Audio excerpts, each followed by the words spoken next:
Hi everyone, अब हम लोग बात करने वाले हैं कि पीएचपी के अंदर एक ड्रॉप डाउन कैसे बना सकते हैं माइस्क्यूएल टेबल के डेटा के साथ।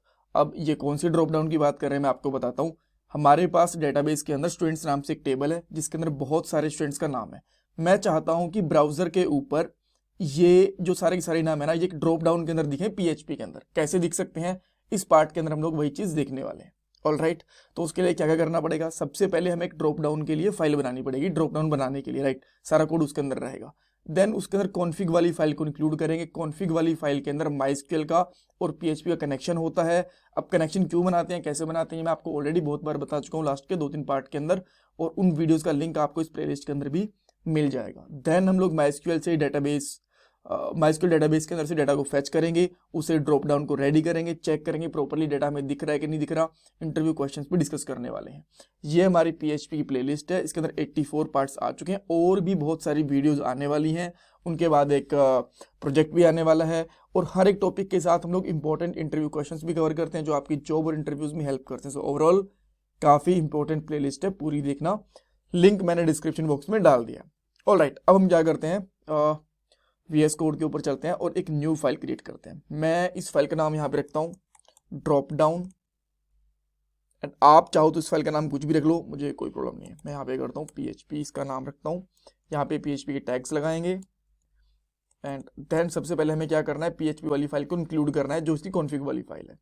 तो मैं यहाँ पे इंक्लूड करूँगा हमारी फाइल को। फाइल का नाम है हमारा config.php, राइट। उसके बाद हम लोग क्या करेंगे, हमारा कनेक्शन बनाना स्टार्ट करते हैं। तो सबसे पहले मैं यहाँ पे रख लेता हूँ मेरी गेट स्टूडेंट कर लेता हूँ। गेट स्टूडेंट नाम से एक वेरिएबल रख लेता हूँ, राइट। और स्टूडेंट का जो एस है वो कैपिटल भी कर देता हूँ। देन हम लोग क्या करने वाले हैं, इसके अंदर $कॉन्स कनेक्शन हमारी कॉन्फ़िग वाली फाइल के अंदर है, यहाँ पे आप देख सकते हो। इस कनेक्शन का यूज करेंगे हम लोग, एंड देन इसके अंदर एक क्वेरी को प्रिपेयर करने वाले हैं, राइट। प्रिपेयर करेंगे किसको, क्वेरी को, और कहाँ पे, प्रिपेयर वाले फंक्शन के अंदर, प्रिपेयर वाला फंक्शन। इसके अंदर मैं यहाँ पे लिखने वाला हूँ सेलेक्ट स्टार फ्रॉम स्टूडेंट्स। ये हमारी टेबल के अंदर से हम लोग डेटा को गेट कर लेंगे, राइट। ऑलराइट, अब ये करने के बाद हमें क्या करना है, इसको कमांड को एग्जीक्यूट करना है। तो मैं यहाँ पे लिखूंगा $get student, और इसको हम लोग कर देंगे एग्जीक्यूट। इसको एग्जीक्यूट भी कर दिया, एंड जैसे ही हम लोग इसको एग्जीक्यूट करेंगे ना, इसके बाद हम लोग डेटा को फेच भी कर सकते हैं। तो मैं यहाँ पे लिखता हूँ स्टूडेंट डेटा, और यहाँ पे लिखने वाले हैं $get student fetch all, यानी कि सारे की सारा डेटा इसके अंदर आ जाना चाहिए। अब एक बार के लिए चेक करते हैं कि हमारे पास सारा का सारा डेटा आ गया कि नहीं आ गया, उसके बाद में इसमें कुछ चेंजेस भी करने वाले हैं। तो मैं यहाँ पे लिखता हूँ स्टूडेंट डेटा। एक बार इसको प्रिंट करवा के देख लेते हैं। यहाँ पे आएंगे, ड्रॉप डाउन वाली फाइल है, देखो इसके अंदर सारा डेटा आ गया। बट हम लोग जो लिस्ट बनाने वाले हैं, मैंने आपको बताया था कि नेम की और आईडी के साथ ही बनाने वाले हैं। तो स्टार की जगह पे मैं क्या यहाँ पे कर लेता हूँ, आईडी एंड नेम, इन दोनों को ही इंपोर्ट कर लेता हूँ, ये काफी रहेंगे, राइट। इस तरीके से अगर आप यहाँ पे स्पेसिफिक फील्ड का नाम दे दो ना, आईडी नेम, तो वही चीज आ जाती है। जैसे मैं यहाँ पे बस आईडी दे देता हूँ, तो आप देखो बस आईडीज आ गई हैं सारी की सारी, नेम वगैरह नहीं है। अगर मैं यहाँ पे नेम दे देता हूँ तो बस नेम मिल जाएंगे, बाकी कोई भी चीज नहीं आ रही होगी, राइट। और स्टार लगाएंगे तो सारी की सारी चीजें मिल जाती हैं।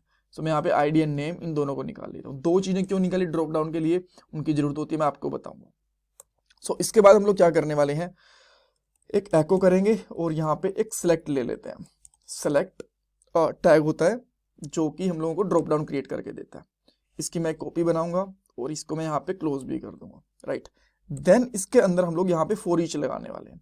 फॉर ईच लूप क्या करेगा, जो हमारे पास स्टूडेंट डेटा है ना, उसको निकाल देगा। तो मैं यहाँ पे स्टूडेंट डेटा एज $student लगा लेता हूँ, राइट। स्टूडेंट इस तरीके से निकाल लेंगे। देन हम लोग क्या करने वाले हैं, यहाँ पे एक और एको करेंगे, और इसके अंदर यहाँ पे क्या करने वाले हैं, अच्छा एक बार के लिए मैं इसको भी कमेंट कर देता हूँ और धीरे धीरे आपको एक एक करके आउटपुट दिखाता हूँ। यहाँ पे आपने आउटपुट चेक करी, ये आ गया हमारे पास, इसमें कुछ भी नहीं है, बस एक छोटी सी ड्रॉप डाउन बन के आ गया। बट उससे पहले मैं एक और यहाँ पे एको करता हूँ और यहाँ पे लगाता हूँ ऑप्शन, और इस ऑप्शन के अंदर मैं यहाँ पे क्या लिखूंगा, इसको क्लोज भी कर देता हूँ और यहाँ पे लिख देता हूँ सेलेक्ट नेम। इसको रिफ्रेश करेंगे तो यहाँ पे कुछ एरर आ गया, और एरर ये है कि हमने इस यहाँ पे सेमीकोलन नहीं लगाया, तो सिलेक्ट नेम भी आ गया। बट और भी कुछ होना चाहिए ना, यहाँ पे तो बस एक ही ऑप्शन है, और भी तो लिस्ट आनी चाहिए। तो मैं यहाँ पे क्या करता हूँ, इसको इस तरीके से फॉर ईच कर दूंगा, एंड देन आप चाहो तो इसी को कॉपी करके यहाँ पे रख सकते हो, बट इसमें कुछ कुछ चेंजेस करने हैं आपको। अब जैसे आप यहाँ पे चेक करोगे ना, तो आपको बहुत सारे सिलेक्ट नेम दिख जाएंगे जितना हमारे पास डाटा था, एक तो ऊपर वाला और यहाँ पे लूप भी चल रहा है। बट यहाँ पे हमें कुछ कुछ चेंजेस करने हैं, जैसे कि सबसे पहले हम लोग क्या करते हैं, इसके अंदर नेम ऐड कर देते हैं। यहाँ पे डॉट डॉट लिखूंगा, यहाँ पे लिखेंगे स्टूडेंट, और यहाँ पे डाल देंगे नेम, इस तरीके से। अब यहाँ पे आते हैं, आप देख सकते हो सारे के सारे यहाँ पे नाम आ गए। तो हमारा क्या काम हो गया, यहाँ पे चेक करो, नाम तो आ गया, बट जैसे हम लोग कुछ सिलेक्ट करते हैं ना, तो उसकी वैल्यू सिलेक्ट होती है, कभी भी नाम सिलेक्ट नहीं होता, राइट, ताकि हम लोग उसकी आईडी को आगे भेज पाए, आईडी के बिहाफ पे चीजें चलती हैं।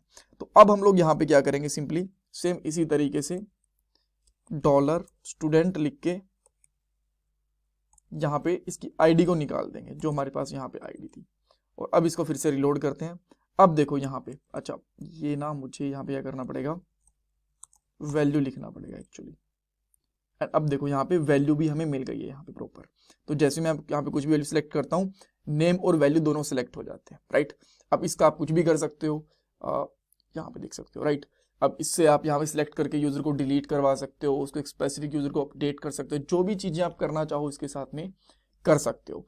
नेक्स्ट वाले पार्ट के अंदर क्या करेंगे, हम लोग एक स्टूडेंट को डिलीट करके देखेंगे।